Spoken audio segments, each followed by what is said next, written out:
So you want to get into Destiny. Your friend won't shut up about how much they love to hate it. They push their addiction onto you. And now you have so many questions. Who is this? What's that? And why does everyone say Telesto? Destiny is a convoluted game that makes no sense, but also has its grips on a lot of players, self included. With the 8 years the game has been around, a lot has happened, a lot has changed, a lot has sunset, and more importantly, a lot won't make sense to a new player. The new light or intro experience has always been very hard for most players to get into, so this video aims to make Destiny as accessible as possible to a new player. This video will also be broken up into chapters for those who want a specific portion of the game explained. Each chapter timecode is on the screen right now. Remember, this one is meant for mostly new players and is up until Lightfall. So anything after Lightfall or Final Shape will not be included. One final thing, there's bound to be topics not discussed in this video,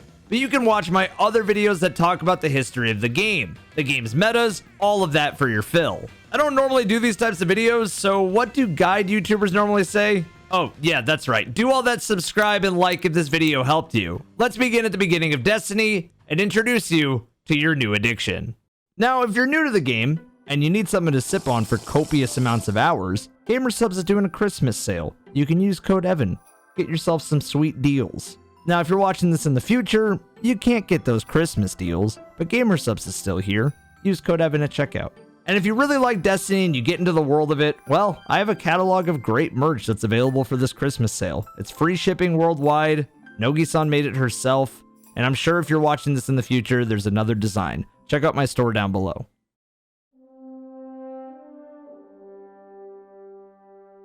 Destiny's story isn't quite Kingdom Hearts confusing, but it has a lot of retconning over its 8-year run. The main plot is light versus dark, the big glowing orb in the sky giving life to humans, Exos, or better known as a consciousness of humans into robot-like bodies, and Awoken, who are these blue aliens that are basically humans that have some magic powers, and they like light and dark. This ball, the Traveler, was the catalyst for an era known as the Golden Age, where the ball enhanced our abilities, letting us explore Mars and Venus. Mercury became a garden world.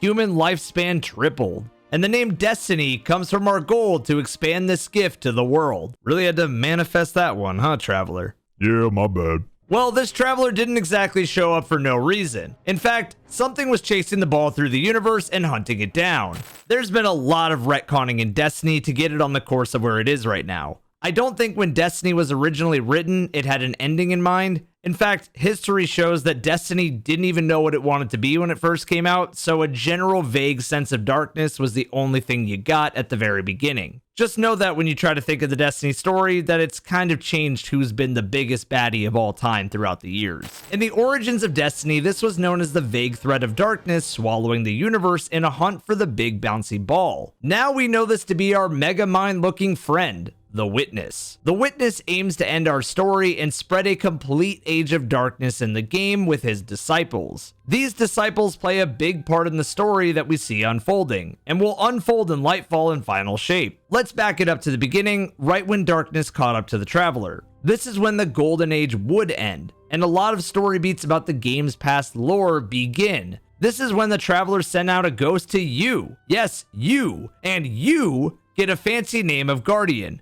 You work for the Traveler now. You were revived in the Cosmodrome of Old Russia by a ghost. A ghost is like a child of the Traveler. The ghost is sort of like Navi of Ocarina of Time, a guide to help you in the game's navigation. It also revives you when you die, slowly opens doors for you, makes bad jokes, and it can wear these goofy little hats. The ghosts are complicated because although they're sent by the Traveler, they're not a voice of it. They're like children pushed away from the bird's nest, and they choose their own path. They grow up with you, the player. You are basically a walking zombie that has no memory of the former you, so the ghost is there to babysit you. Now, it isn't as easy as walking back to the Traveler and everything is good. In fact, in the story, we have never been inside the Traveler since Destiny started. For all we know, there's a big ghost on the inside with legs. The first goal is to get back to your ship in the Cosmodrome. Along the way, you pick up a Kvastov and are met with the first set of enemies. They never do this cool stuff again with all these enemies, and no other scope will have a crack in it quite like this. In Destiny's 8-year run, there are many enemies that you will fight, and they all have slightly different characteristics too. For the sake of this video, we will talk about them in a chronological order a new player would meet them in Destiny. First up, the Fallen. This group of aliens are all split up into factions called houses. The reason they're called the Fallen is because our traveler was originally with them, but left for reasons unknown to support us instead. They are marked by their symbols and cloaks, with all of them belonging to a house. Think of the Fallen like a bunch of alien pirates. In Destiny, we have fought a lot of houses, but the main relevant ones in the current story are House of Light, led by a once enemy Fallen named Mithrax turned hero to the Guardians, and the House of Salvation, led by this icy Fallen named Aramis. The Fallen have a bunch of enemies that represent them too, with the order of difficulty being the Shanks with exploding, normal and sniper variants, and Big Shank, the basic Dreg, the longer range Vandal, Captains, which are these big lads with swords and shotguns, and Servitors, these big purple balls that sometimes make this noise. They even have some vehicles like walker tanks, and they can go invisible sometimes because this is really just Star Wars after all. After meeting this guy named Shah Han, you're told to save his former fire team, but by doing this, you're about to meet the next set of enemies in Destiny. Hive aren't friendly to anyone but the darkness. They're in a dark, spooky room for a reason. They have had so many villains in Destiny that scrolling through even the wiki gets confusing. My name is Bife, Mylan Games, Evase, a lot of channels that I didn't name, and even myself have some videos breaking them down in more detail. But the Hive are some complex level of hierarchy. The Hive are these aliens that directly worship the darkness, while Fallen are just bitter over a breakup with the Traveler. Their entire culture is based around a principle known as sword logic, which dictates that they must destroy other civilizations in order to accrue paracausal power and feed the worms that live within their bodies. Yes, they have these worms that live in their bodies they need to feed by killing and staying true to their nature. They will be consumed by said worm if they do not. This deal was a major catch-22 where by accumulating power, these three Hive gods, Xivu Arath, Oryx, and Savathun, ultimately doomed themselves in the future. But they did have some plans. In order for the three main Hive gods to stay alive, lower ranked Hive needed to offer their killings as a ritual to them. The only time a Hive god broke away from the worm was Savathun in the Witch Queen. And that's why we had the Lucent Brood or Light Hive who took control of the light. She died and then was brought back to life by the Traveler. But there was a whole season focused on ripping her worm out and casting it away. We don't know where the Hive go next in the story, but we have Xivu Arath still alive, and she's probably evil or a disciple of the Witness. So I guess we just go there. The order rankings of the Hive are at the bottom Thrall with curse variants that explode on you, Acolytes, which are just basically dregs with adherents being the longer range variant of them. We have Knights that have explodey guns or swords, Wizards, which might be the most annoying enemy because of the floating, fast attacks, and the fart cloud they cast. Ogres, which are the Sigmas of the Hive with a purple beam they shoot. Shriekers, which would be the strongest raid boss of all time if given the chance, but they have not because Bungie are cowards. The Hive are overall some of Destiny's most iconic villains, having 5 DLCs made about them in Destiny's 8-year run. As players eventually finish New Light, beating Devoto's strike, and exiting the Cosmodrome, they leave to the social space called the Tower. This is Destiny's center hub of NPC quests, goofy ball games, and a workout tape in the office. You have your main protectors of light called the Vanguard, which are the good guys like Bald Awoken Titan Vanguard Zavala and Bald Warlock Human Ikora. The Traveler is bald after all, so everyone is just following suit. There used to be a robot who could be classified as bald as the Hunter Vanguard, but he died in the story a while ago. There's some other NPCs that have had stories too. There's Ada1 who will help you with Transmog. There's the Drifter who will help you with the PvEVP game mode Gambit. There's this helmet-wearing PvP vendor named Lord Shax, a gunsmithing robot named Banshee44, an engram and materials vendor named Rahul, a hardcore PvP vendor named Saint14. There's Zur, this exotic weapon vendor who comes around only on the weekends. There's a ship and sparrow vendor named Amanda, and a clan vendor named Hawthorne. The gang's all here. Once you've met all these characters, the universe of Destiny opens up, and it's your choice where you want to explore first, if you have all the DLCs. Every location ties to a specific time in the game's history, with many stories and characters intertwined, but the story doesn't really have a set order. Think of Destiny as a series of anthology stories that slowly build the light versus dark saga. I'll just look at what's available to buy and go in order of the original release.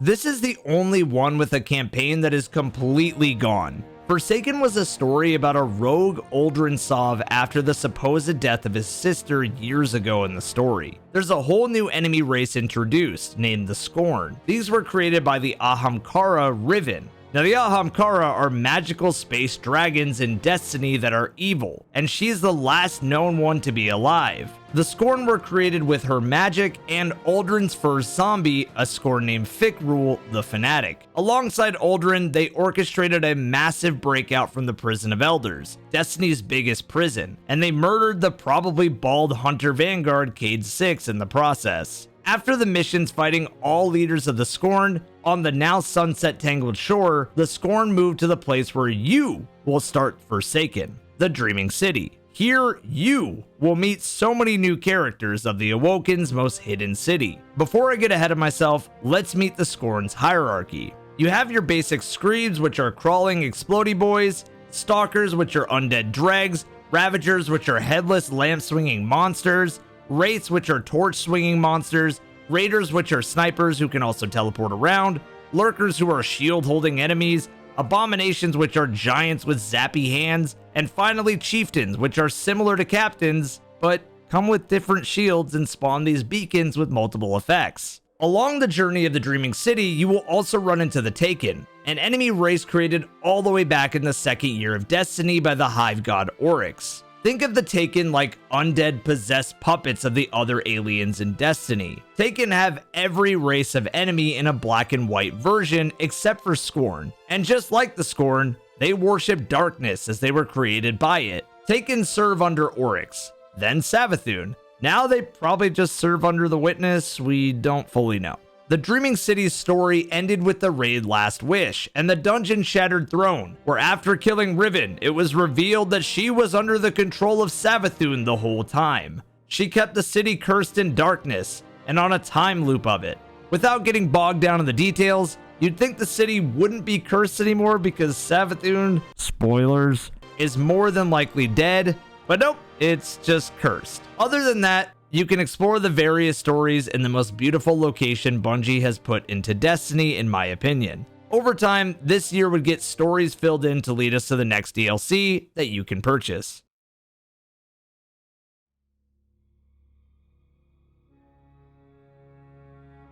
The next DLC on the list, Shadowkeep, was all about exploring those pesky pyramids.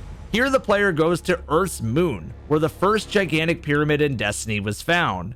Somehow after all this time, a ship this big was just now found 5 years into the story. Don't ask. Together with the help of Eris, you kill the dark nightmares of past foes in Destiny created by the evil presence inside the pyramid. Here you also kill the Scarlet Brood of Hive, basically Hive, but red, and fight some more nightmares. By the end of this story, you gain access to the pyramid, and at the center of it, a meeting with yourself. But darkness, ooh, spooky. This is when the story wasn't really sure what to name the center villain of the darkness, and the story wasn't sure what to do with the pyramids yet either. So we'll just say you met the Witness. In the raid, you fight the Vex, an enemy robotic race that has one initiative: forming the final shape. We don't quite know what the final shape is, but that's their goal. These enemies are the most ancient of the aliens you meet in the game. But one detail I've always loved about the Vex is that when you kill them, it's them letting the player kill them, as a part of their collective final goal to meet the final shape. It's pretty cool. The Vex have a long history in Destiny, but their enemies are goblins, fanatics, hobgoblins with snipers, minotaurs, cyclops, hydras, harpies, and big chickens, also known as wyverns. In the final part of the story for the first meeting of the pyramids, we fight the Vex in the Garden of Salvation raid, And ooh, spooky, scary pyramids. Nothing really too crazy here. This year's seasons would bring the pyramids and the darkness closer than ever. But this story is really just sort of shallow overall.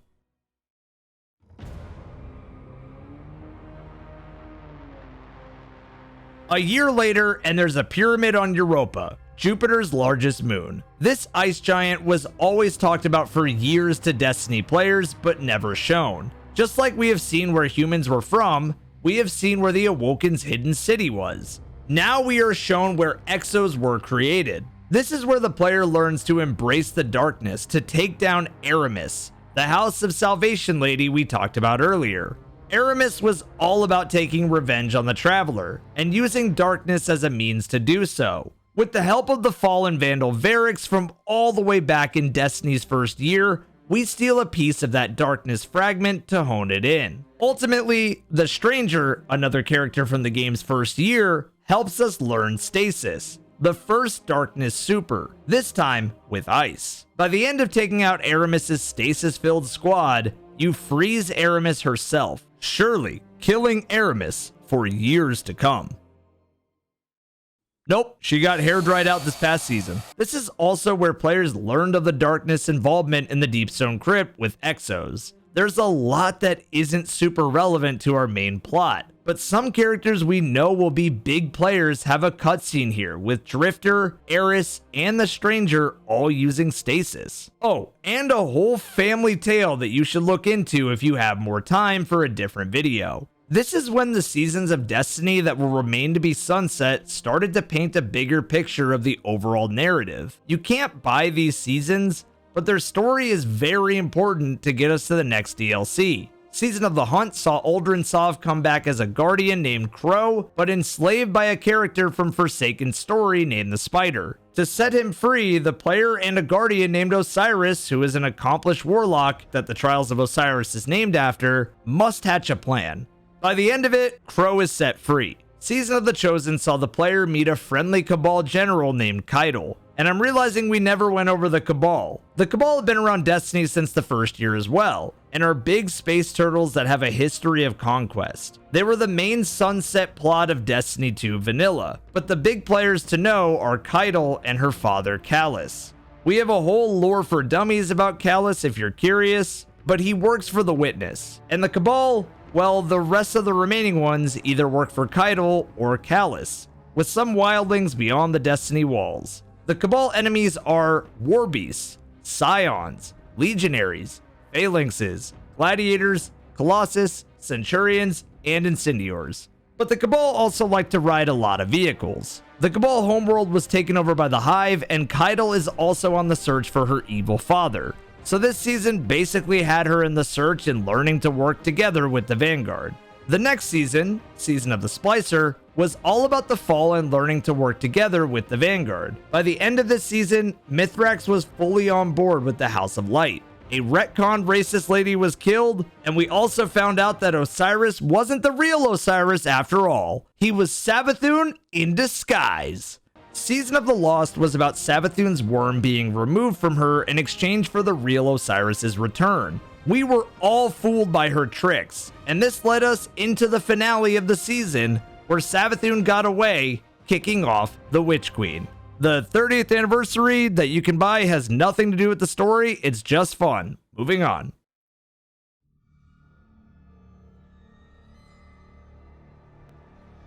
Alright guys, Torbus's final stop, Beep Beep Witch Queen. This story was all about the Hive God of Trickery and was our first look at a true mission structured story. This is the only one I feel like I don't need to fully explain. You can just learn what's happening by playing it, and that's pretty cool.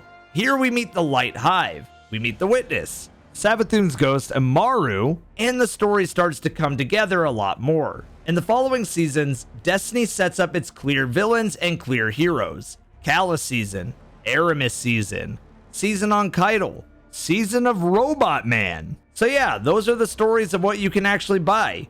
I hope this made sense, and if you have any more questions about them, you can ask me here, you can watch a different video, you can watch my stream where I go over Destiny a lot, and more. Now that you're caught up on the fascinating world of Destiny's story with many plots and many more questions, I'm sure, how do you play the game?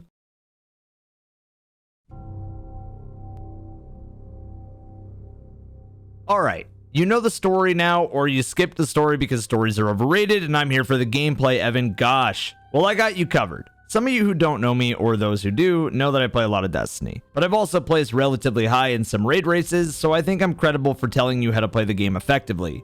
There are a lot of complexities in Destiny's gameplay, and while I'm not here to go over some of the more complex builds, I am here to properly teach you how to get started playing the game and understanding it. Let's start back at the beginning, your guns. There are many guns in Destiny, and a lot of these I'd just say please experiment with before jumping head over toe into. But there's also some weird quirks to this ever-changing game that I can only hope age well and still apply to this video. Let's begin. When you jump into Destiny, you're given a primary weapon that is classified as a kinetic weapon, meaning it doesn't have an affinity. This is a common or white background weapon named Kvastov, the first of hundreds of weapons in Destiny, and the best. There's the first lot of weapons that can use primary or special ammo. Primary ammo has infinite ammo, while special requires these little green bricks to pick up for more. 99.9% of the time, these weapons won't have a symbol representing a burn next to them. That small percentage is for stasis and for like 2 exotics max. This slot is also where the highest raw damage of special and primary weapons come from. The next slot is also for primary and special ammo, but with the catch that there will be always an elemental burn to go with your weapon. You have your Solar Arc and Void, with stasis being in that kinetic slot. And with Lightfall, maybe Strand will be here, not sure yet. These weapons are focused on shield breaking and damage. They may not have the highest output compared to kinetic weapons, but they do break shields fast. And if there is a modifier on an activity that matches them, you can use these weapons for a lot more damage than normal. Finally, there's the heavy weapon slot, which has completely different weapons than the other 2 slots, and uses the giant purple bricks of ammo. Within Destiny, there are 7 primary ammo types of weapons, 6 special types, and 5 heavy ammo types, leading to 18 total weapon types. Within these, you have your rare weapons, legendary, and even exotic weapons that can be equipped. You can only equip 1 exotic weapon at a time, as these are meant to be the best in the entire game. On the armor side, you also have your gear with the same tier of scaling, 1 piece of exotic armor per build. The new light quest goes over some of this, so we will skip how you use your grenade, melee ability, and super. In your subclass tree up here, you have your choices on build. You also have these cool abilities called aspects that modify your abilities and fragments that strengthen those abilities. One crucial part that New Light doesn't go over is what supers are good for which scenarios. The Hunter, Warlock, and Titan all have different supers, but they share Solar Arc, Void, and Stasis. All 3 classes have supers for enemy room clearing, so let's go over those. Hunters have supers like Arc Staff, Spectral Blades, 6-shooter Golden Gun, Stasis Tornado, and Tether, which can work for this and for boss damage. You might notice that in this footage, there are orbs of power being generated, and that is for your super meter. By killing enemies with your super, you generate orbs for your fire team members to pick up and gain their supers. And some supers generate more than others, so just experiment. Warlocks and Titans follow suit on some enemy clearing supers, but for the sake of you testing some stuff out, we will move on to the next kind of supers, boss damage. These are supers meant for large damage on a specific target. These include Hunter's Arc Big Staff, Precision Golden Gun, and Blade Barrage, Warlock Nova Bombs and Chaos Reach, and Titan Thunder Crash. Finally, the third class of supers, the buff and debuff supers. These are directly to buff your weapon damage and debuff your enemies to also do more weapon damage. You can only apply 1 strong buff and 1 strong debuff together, with the strongest of these taking priority. The Warlock's Well of Radiance and Titan Bubble and Banner Shield are buffs, while the Hunter's Tether is a debuff. These will help you with pure boss damage, enemy clearing, and health. These are overall considered the best supers for endgame content for those reasons, while enemy clearing supers are usually suited for PvP. With your favorite supers and guns comes the levels to acquire them. And while the tutorial may show you how to throw a grenade, use a melee, use your class ability, and more, you're gonna get ran if you step into endgame, and that's because it doesn't show you how to level up. So let's step in.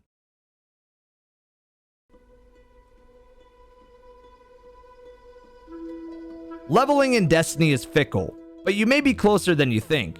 Bungie bumps the levels up to be able to engage with the current content. But how do you max out your level? Well, that's where your daily, weekly, and pinnacle level bumps are. These small bumps in power will cap out at a certain delta lower than others, and are considered powerful gear you'd be acquiring. These come from things like competitive crucible, strike scoring, wellspring, and more. The only tier 2 powerfuls that are marked on your map are from clan bounties, which I have a community clan called the Eggbirds, and you should join our Discord down below since we have 9 clans and we're growing more. Just don't be a dick and we'll accept you in. Tier 3s are only found through the seasonal event, but this is subject to change from season to season, so don't rely on tier 3s if you're in the future. Your most pinnacle leveling, called pinnacle drops, comes from things like 3 weekly crucible matches completed, 3 gambit matches, weekly mission at 100k score, nightfalls at 100k score, and anything that if you hover over it marked with the pinnacle label. Look, I know I've already lost some of you because it gets confusing, but websites like D2 Checklist can always help out if you link your account. Speaking of those websites, there's so many great external ones that you absolutely need if you get into the game. There's Destiny Recipes, which is great for leveling and preparing for a future season. LightGG is great to see overall database. Destiny Item Manager is incredibly useful for anything involving organization, and so much more. I will leave a link to some of my favorites down below, but please at the very least use Destiny Item Manager and Recipes to get into the game. You may wonder why these site features aren't available in the game, and moving on. Each powerful or pinnacle you get will contribute to a power score for your Guardian with a new cap on it every season, but there's also one more catch to this. So, leveling is all based on the score of levels you have, which means that if you have a bunch of weapons and armor at a certain level, it's probably good to do a pinnacle to boost yourself further, as the rest of the gear you will get will contribute accordingly through the playing of the game. Again, I could go way more in depth about plus zeros and the ins and outs of it, but just remember this. In the current, as of this video meta, the beginning of every major DLC for the most part, and efficient leveling, you need to play competitive Crucible, and you'll see your levels skyrocket. Then eventually, by doing every other activity in the game and leveling yourself higher, you will reach the powerful cap, which then, your pinnacles will be the only gear in the game to reach you to max. This system of leveling hasn't seen much change since Forsaken, but Bungie said one day they want to replace the leveling system in Destiny. But this is how it works in the current. Speaking of leveling, an important item you will acquire each season of Destiny is the Artifact. The Artifact is Destiny's temporary progression system that starts and ends each season. There's mods that you acquire by accumulating XP from bounties and playing. In summary, the more you play during that season, the higher level your Artifact becomes, allowing you to build into a more powerful you for that season. This has been met with controversy because it sort of gives you levels and it heavily dictates what you can and can't use in the endgame content. But Evan, I'm trying to put my mods I got from the Artifact on my armor, and it won't let me because I don't have the materials. Well, voice in my head, let's discuss materials and the very adult world of Destiny's brass tacks economics.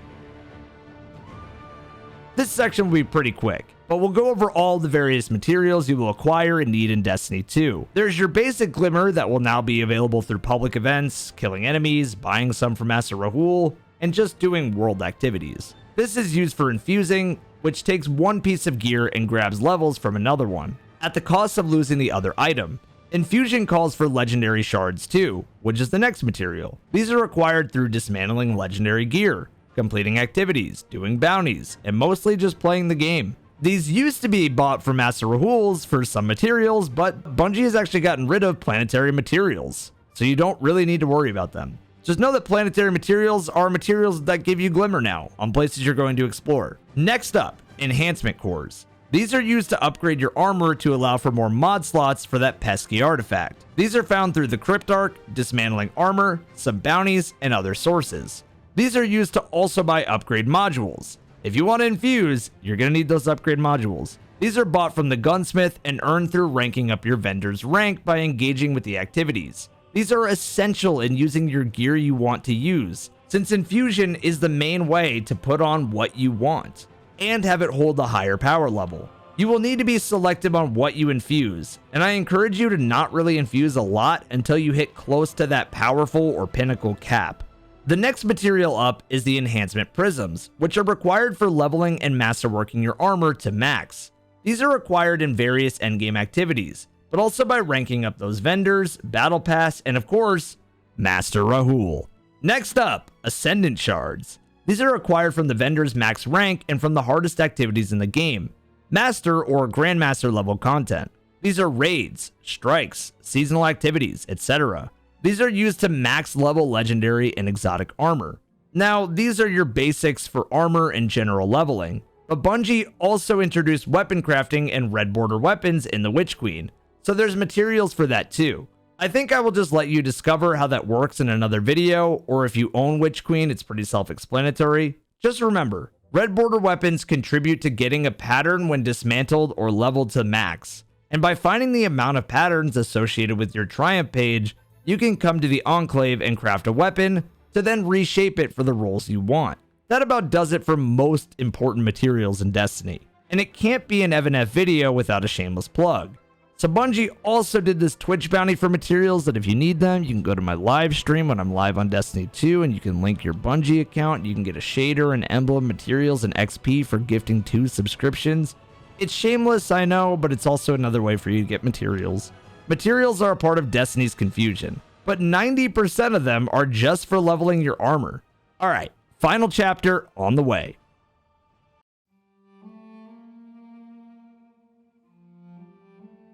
What do I do in Destiny? Well, that's a pretty vague question, right? You can engage with the story. You can play the strikes, the gambit, the PvP, the raids, the dungeons, and more. The best answer I can give to you is just explore the world, make some friends, collect some loot, and have some fun. Destiny is the ultimate giver when you start, but you need the right guidance, and activities are harder when you're by yourself. It's a social game, so make sure you're willing to listen and make some friends. Through all of what we have gone over, we have only scratched the surface of everything Destiny has to offer. I highly encourage you just dive in with some friends. Even more if you have friends that also have never played the game. And give it a shot. One final plug. You can buy the game through my own store at a discounted price from Steam if you're on PC. I'll leave a link to my Nexus store in the description. And you can join my Discord for the clan Egberts if you want a home to meet some new friends. You can also watch my channel for more videos and games like Telesto Breaking Everything and cool moments like raid races, puzzles, and more. You can watch my stream for this dumb egg talking live, and most importantly, just have fun, but not in the Crucible. Nobody has fun there. If anybody tells you they're uninstalling, they'll probably be back in a month max. That's the Destiny way. I hate Destiny, it's my favorite game, and I'll see you out there. Have a wonderful rest of your day, guys.